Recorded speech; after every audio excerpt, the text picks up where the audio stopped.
Open up your books to the chapter 18 student work. We're going to go over these answers.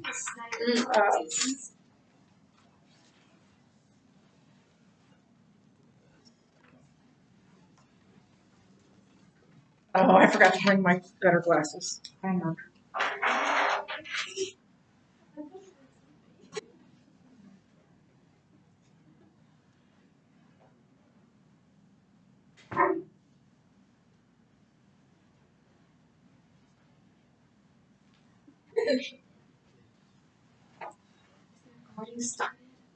Yeah, it has. Okay, so the first question says, why would Jesus' brothers want him to show himself to everyone when even they did not believe in him?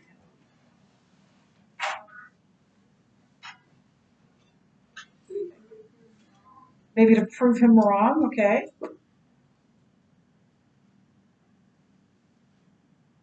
Any other thoughts? Lorelai? I think they kind of wanted to embarrass him. Yeah, that's possible. This is what the book says, that perhaps they wanted to see if he could prove himself in a charged environment on the big stage of Jerusalem. Here's the thing, he'd already done that, and I'll give you my take on that in a little bit, but this is answers will vary kind of question. Some of the Jews thought Jesus was a deceiver. What kind of deception were they talking about? And what might they have thought was of the lie that Jesus was perpetrating?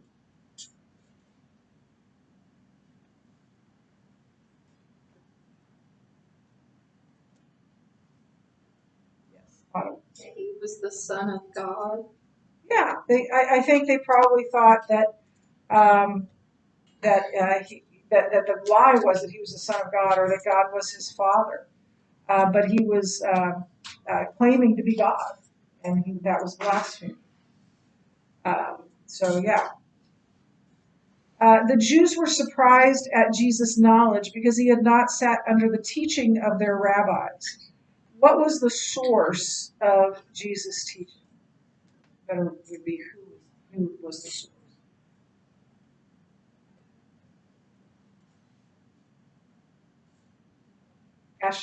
God himself. Yeah, it came directly from God.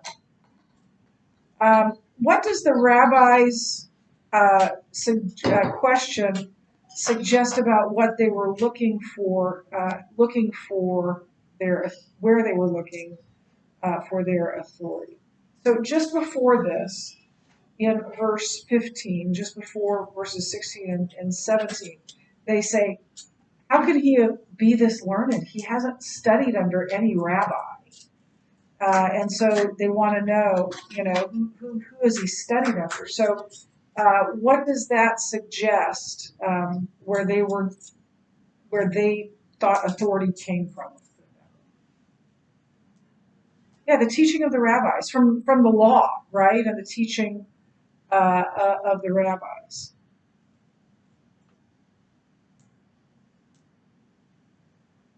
What does verse 17 teach is the determining factor in allowing us to understand the source of Jesus' authority? I was pretty lenient on this one because it's an awkwardly worded question, and some people didn't really get what it was asking. So what it's asking is, what is it, or what does Jesus say that a person who believes in him or a person understands his authority, or a person who understands who he is? What is the character quality of that person who trusts Christ? Yeah.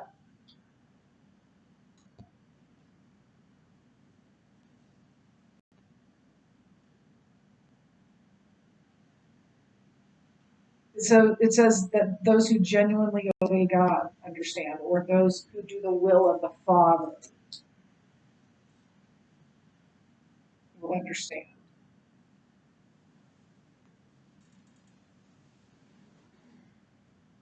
What is suggested by the fact that the Jews wanted to seize Jesus? Did they think he was a lunatic or someone blaspheming by claiming to be God?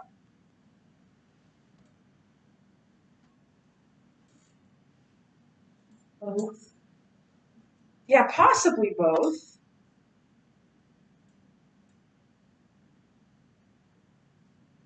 But definitely, at one point, not here, but at one point they say, we're not, Jesus says, for what good work are you ready to stone me? And they're like, not for the good work, that you, being a man, claim to be God. So certainly they thought he was blaspheming, and he was violating the law by doing so. So he needed to be judged. What does verse 31 show that Jesus' miracles had accomplished in some people's hearts?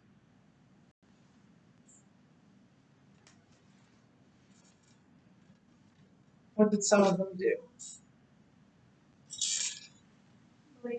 They believed in him. Some did. Not all, but some did.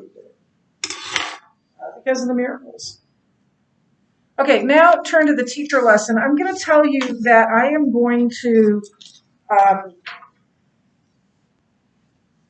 what's the kindest way I can put it? Ditch some of the teaching from the curriculum in favor of what I wrote in my In Search for Jesus class.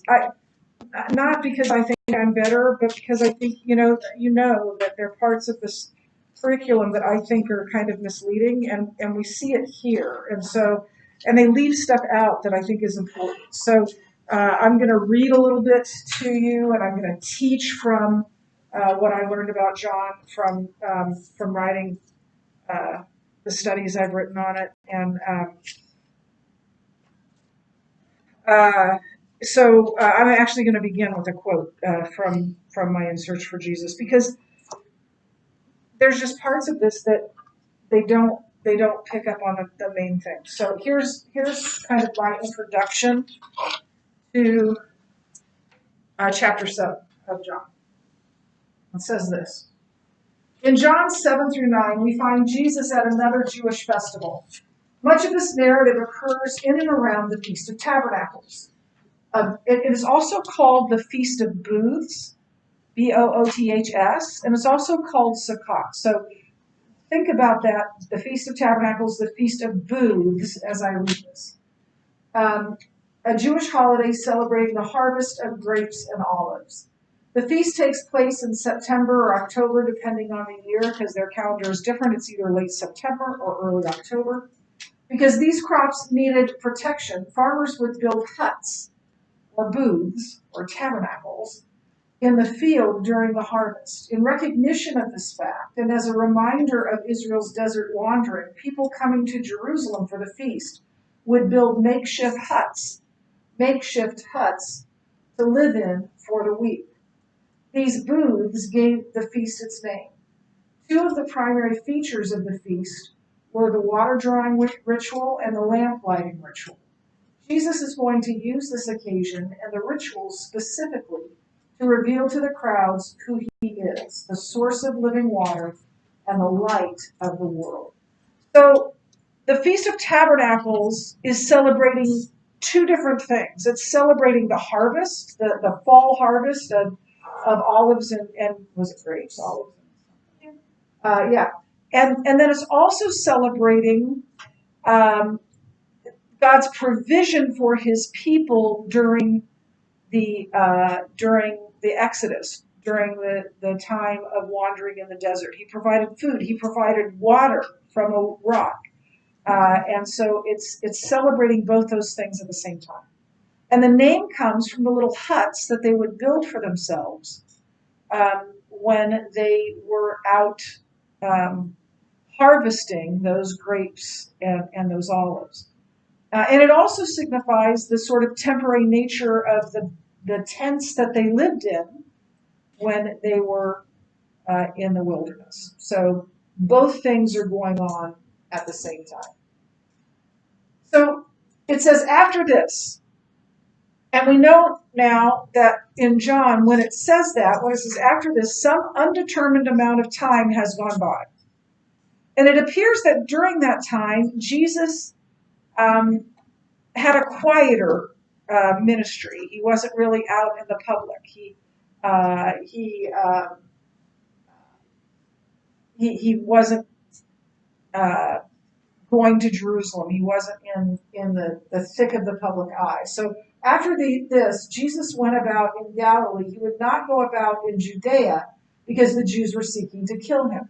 So the curriculum asks why. Why did he take this, not a vacation, but why did he withdraw from the public eye during this time? And they give a number of reasons, and I'm going to give them to you, but I'm going to give them to you mostly to show you how to do good hermeneutics, how to do good, not translation, interpretation of the Bible. So this says that numerous reasons have been given by biblical scholars why he withdrew from the public eye. I do not know of a scholar who would say this first one, but that it was hot. It was spring and summer, and it was a lot of outdoor activity would have been uncomfortable or difficult to do. To which I say that's not very manly. I think Jesus could handle the heat. He grew up there, right? Nowhere is that mentioned, and so that's not even possible. Another one they give is that the common people were becoming increasingly more excited about Jesus, and so he didn't want to fan those flames. That's possible, but it's not stated. Herod was growing more suspicious about the activities of Christ. That's true, but it's not stated. And then Christ needed arrest. Maybe he did. But the last one is this. The Pharisees were growing more antagonistic toward him and his message. And that's what John tells us. So here's the thing. Some of those things may or may not have been true, but John only mentions one of them. So I'm not willing to speculate about why Jesus was less visible. And it may just be that John didn't write about it. Maybe he was visible. But it says that he was in Galilee, going about in Galilee, but he didn't go to Judea. And it tells us why, because the Jews were seeking to kill him. So that's really the only reason we need to give, because that's what John tells us. I don't want to go, as I told you before, beyond the text. So then he has this interchange. Oh, yeah, they're all written here. If you need to fill in your little blanks, go ahead and do that. But the only one that you would see in a test is that the Pharisees were growing more antagonistic.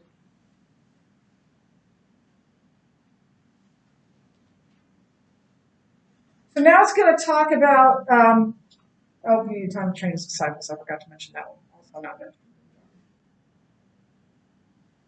So now it says his brother's selfish request. And they call it a selfish request because they think that they know the reason why they made the request. But I'm not sure we know the reason why they made the request. So I'm going to talk about that a little bit with you as well. So here's what it says. After this, Jesus went about in Galilee. He would not go about in Judea because the Jews were seeking to kill him. Now the Jews' feast of booths was at hand. So his brothers said to him, "Leave here and go to Judea, that your disciples may see the works you are doing. For no one works in secret if he seeks to be known openly. If you do these things, show yourself to the world." For not even his brothers believed in him. So they're encouraging him to go to the feast and do all his ministry out in the open, but they don't believe in him.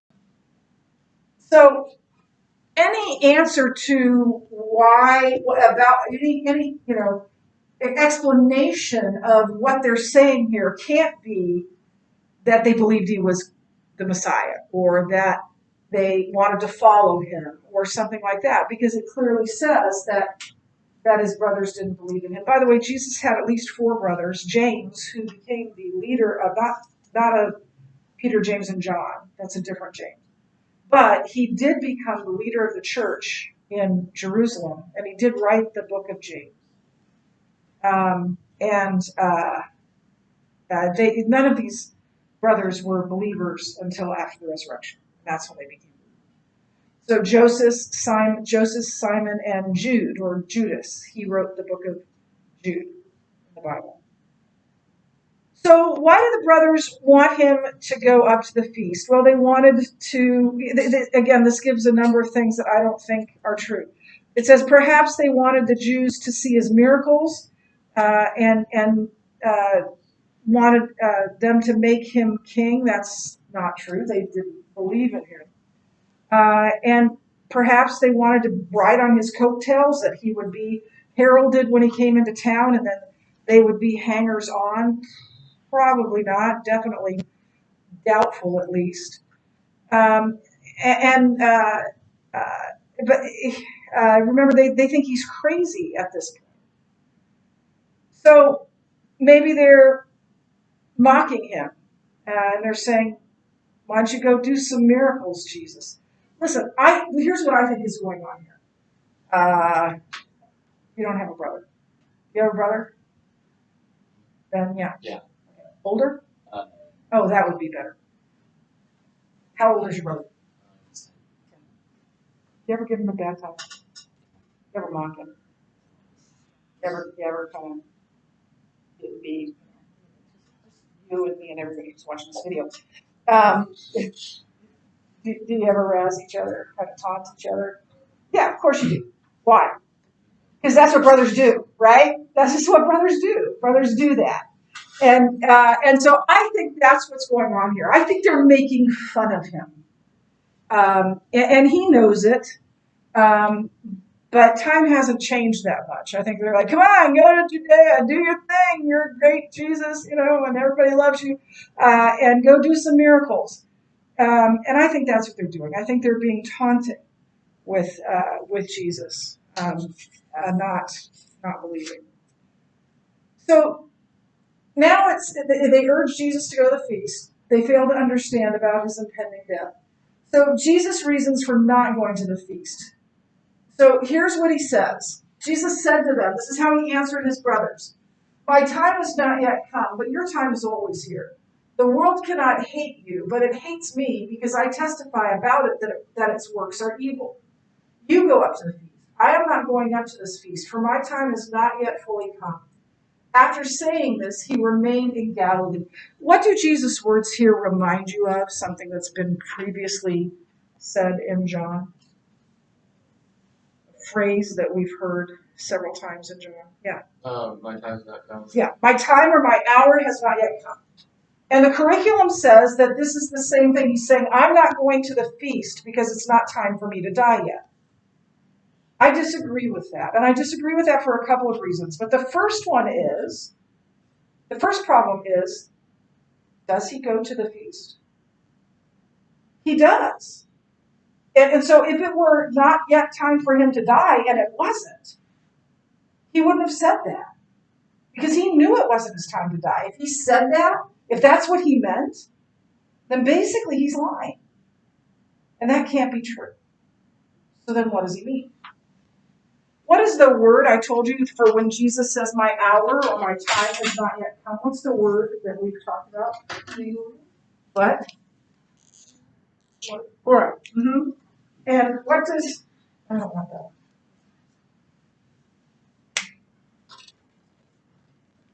And literally that word hora means what?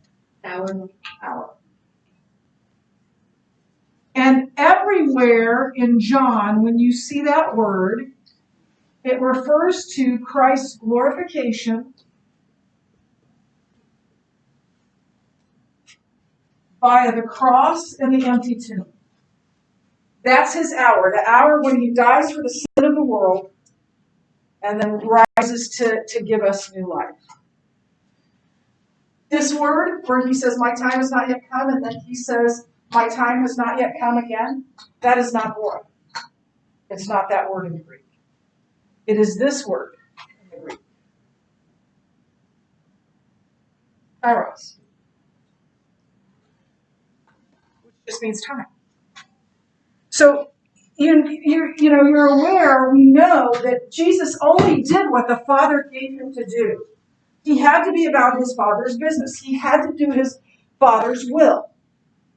And so there was a time, a literal time for everything. And now was not the time for him to go to the feast. After his brothers left, at some point after his brothers left, that time came. He also knew he didn't want to come in with a great deal of fanfare. And if he would have gone with his brothers, he absolutely would have come in with a bunch of fanfare. So it says he went quietly, so as not to disrupt the feast. So what he's saying to his brothers is, I'm not going there. It isn't time for me to go to the feast. You can go to the feast anytime, because nobody's going to make a big deal about you. So you go on to the feast. It's not time for me to go yet. So he's not referring to his death on a cross. He's just saying, I'll meet you there. I'll be coming in a bit, but I'm not going now. So, yeah. So they're saying it's not his time to die. I don't agree with that. Not supposed to disrupt the city. That's true, but I don't think that's the point. So Jesus goes to the feast in secret. But after his brothers had gone up to the feast, then he also went up, not publicly, but in private. The Jews were looking for him at the feast and saying, where is he? And there was much muttering about him among the people. While some said, he is a good man, others said, no, he is leading the people astray. Yet for fear of the Jews, no one spoke openly about him. So, as I mentioned before, this feast of the Jews was a celebration of the harvest, the fall harvest. It was one of the main Jewish festivals, one of the major Jewish festivals. It was ordained by God in Leviticus. God said, you'll do this every year, and they still do it every year. It was 7 days in duration when God instituted it. It became 8 days sometime later. It's in the fall. And the Jews lived in booths or in huts or in tabernacles.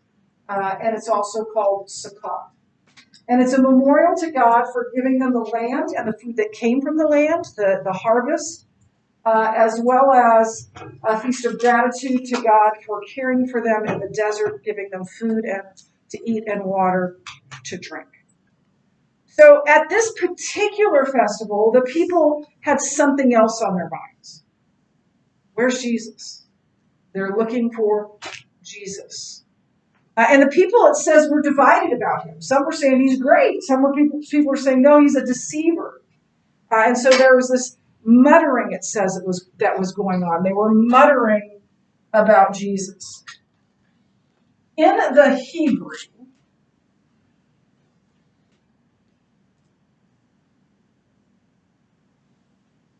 that word for muttering is gongasmos. And the Greek word that's translated, this is a Hebrew word, right? But this is the word that is used of the grumbling of the Israelites when they were in the desert. And I think that John used the equivalent of gongasmos in the Greek for a reason. Because just as the Israelites were grumbling at God in the desert, the people in Jerusalem were grumbling about Jesus. No, he's not. He's not a great man. And they were grumbling.